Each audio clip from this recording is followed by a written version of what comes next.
The biggest hurdle. Engaging with local people as often as possible will bring you the opportunities that lead to better photos. But for some photographers, interacting with strangers is a difficult thing to do. For these folks, the biggest opportunity for becoming a better photographer can feel more like their biggest barrier. If that sounds like you, just understand that once you can overcome this barrier, the whole world opens up to you.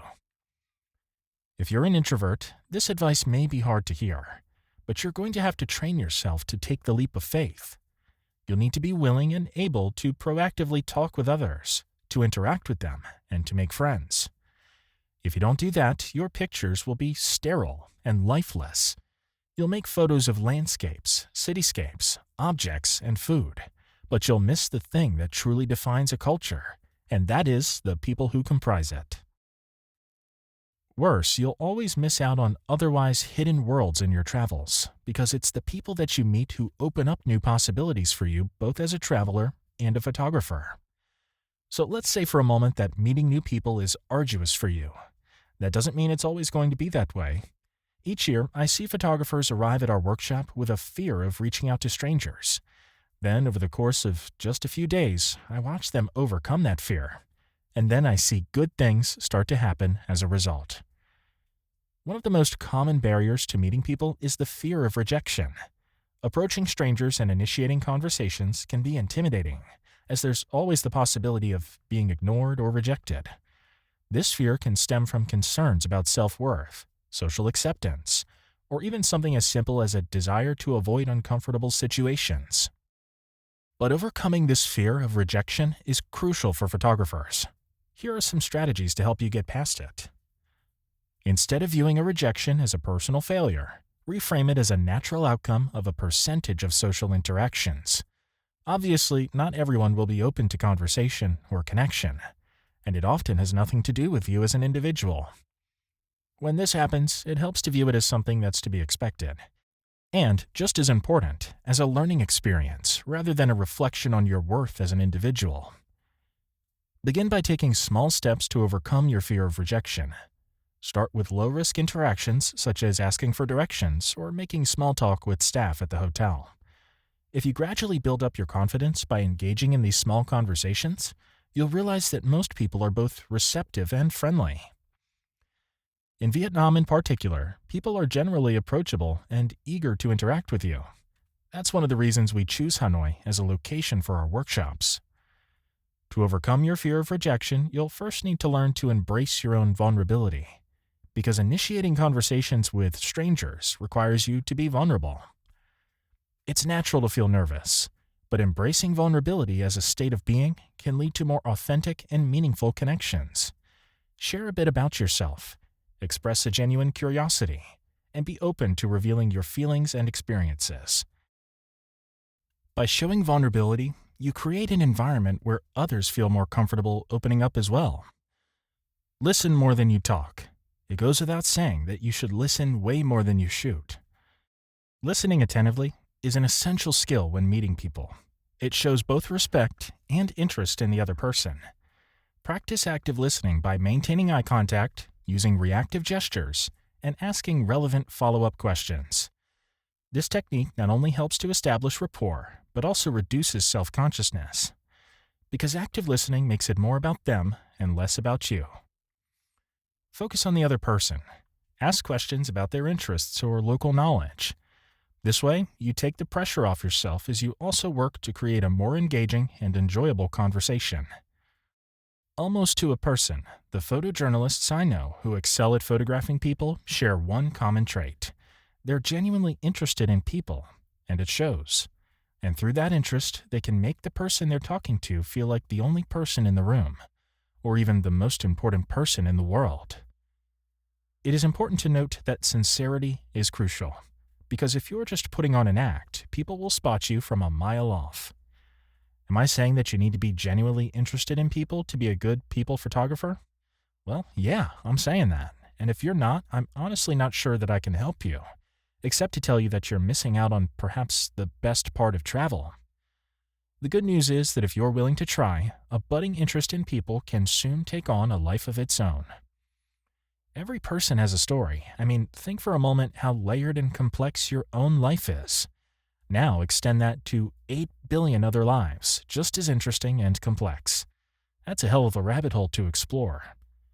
Also, having a sincere interest in people is a superpower. Remember how meaningful it is to remember someone's name and use it unexpectedly? This is that, but on steroids. Strike up a conversation with someone and give them your complete attention. Being on the receiving end of this treatment can be intoxicating. Honestly, it may be the most powerful skill you can develop as a photographer. Or a hairdresser, for that matter. If you have a regular barber or stylist, I'm willing to bet that they have a sympathetic ear. And that, as much as the haircuts, is what keeps many of their clients coming back. You need to develop this skill as a photographer, too. You are a social human being flitting between encounters, having conversations, and creating little interpersonal moments. And occasionally, you make some photos. That's the golden ratio. When traveling, you can often find common ground with locals based on destination-specific interests. One easy area of mutual interest in Hanoi will be the food. Hanoians are justifiably proud of their cuisine, and if you're like most people, you're going to be smitten with the local food during your time there.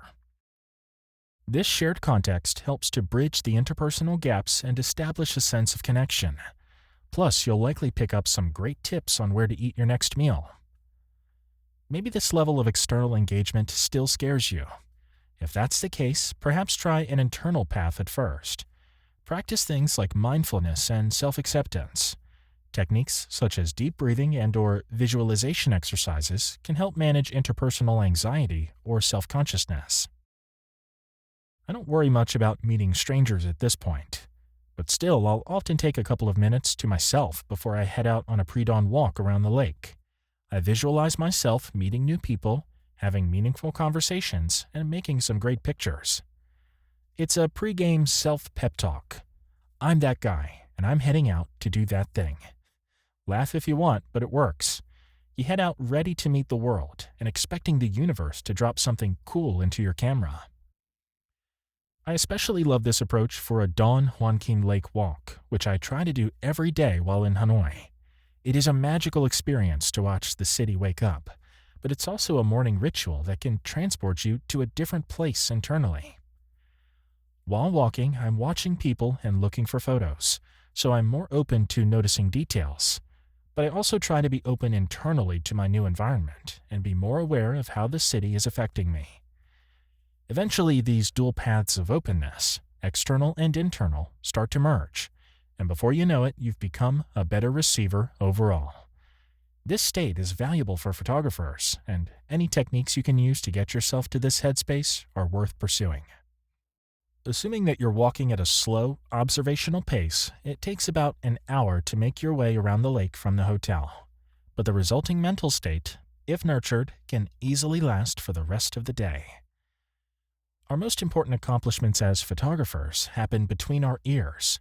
All of these little moments of triumph, when we're able to overcome our fears, serve to help us grow as individuals.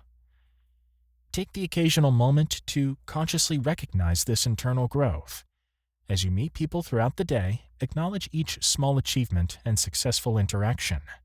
Make a running list entitled Hanoi Friends. This is yet another reason to get someone's name and write it down in your pocket notepad after you finish the encounter.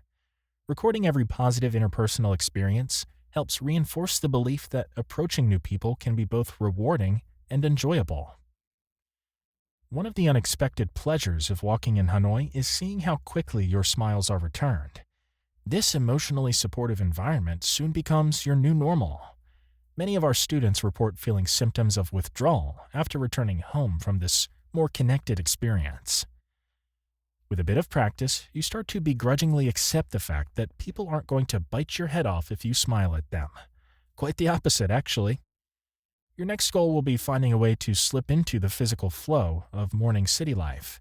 You want to put yourself in a position to be able to interact with people. A great way to do this is to join in with one of the many public group activities happening around Hoan Kiem Lake in the early mornings. Sure, line or ballroom dancing may or may not be your thing, but anyone can do laughter yoga. All you have to do is find the group near the big statue of Lai Tai To on the southeast end of Wan Kim Lake. They meet early in the morning, and they're hard to miss. You fold in with them, and suddenly you find yourself surrounded by a bunch of perfect strangers in a foreign country where you do not speak the language. At first, their laughter feels forced and mechanical, because it is. But the transition to genuine laughter comes quickly. It sneaks up on you, and when it happens, the group laughter creates a connection with the people around you. It releases endorphins into your brain, and the shared experience instantly creates a sort of human bond. You feel at that moment as if you belong in Hanoi. We all have strengths and weaknesses as photographers, and if your particular weakness is a reluctance to meet strangers, you'll find that participating in structured activities can be a good gateway drug. To understand how important these human interactions can be for a photographer, you only have to watch someone who counts interpersonal skills as their strong suit. One student comes to mind. I first met Chantal Wong when she was assigned to me as a class assistant while I was teaching a lighting workshop in Washington, D.C. We only had brief chats during the day, which is normal for a nonstop day of hands-on classroom instruction. A few years later, she joined us for a workshop in Hanoi. In that environment, I got the chance to get to study the real Chantal at work. On the outside, you see a retired woman of slight build and Asian descent. She carries a friendly demeanor, with a smile permanently affixed to her face. And on the inside, she has the curiosity and utter fearlessness of a 6-year-old. I thought I was comfortable meeting new people, but with Chantal, it looked as if it was her mission in life. We would come upon some elderly ladies chatting and chewing betel leaves in a rural village, and suddenly our group would be -1 Chantal. She'd be sitting with the ladies, smiling and listening intently as if she could understand a single word they were saying. It didn't matter. Chantal clearly loved being with people. She couldn't hide it if she tried. She often didn't take as many photos as some of the other people in our class, but her pictures tended to be very personal and revealing of her subjects, created from the connections she was forging as a matter of habit. Chantal quickly became my new gold standard of photo diplomacy. Her approach was completely non-threatening, non-judgmental, and one of unconditional friendliness. She's like a 3-month-old puppy walking up to you with an expression that says, "Are you my new friend?" And the effect is similarly irresistible. I'm jealous of Chantal. She experiences the world on a different level than a typical traveler, and her photos tend to reflect that. To this day, when I go out walking with my camera in a foreign city, I'll sometimes ask myself, what would Chantal be doing right now? That said, she might not be a good role model for me because her techniques may or may not be appropriate for me. Being a woman, Chantal might have different concerns for approaching people than I would as a man. There are instances where I might feel safe and Chantal might not. Conversely, there are also times when Chantal's potential subjects might feel safer in being approached by her than they would by me. In my experience of being a photographer and of watching other photographers, I'm not sure that gender offers any net advantage or disadvantage when it comes to engaging with people, and in the end you'll have to discover what techniques work best for you, which of course is part of the fun. The important point is to find good role models and learn from them, then adjust their approach to something that works well for you. As long as we can learn to recognize our unique interpersonal hurdles, we can always be learning new ways to get past them. For many of us, meeting random people on your travels starts out as a fear, but with a little effort and positive reinforcement, it soon becomes a drug, because you quickly find out how well it will enhance your experience both as a traveler and a photographer.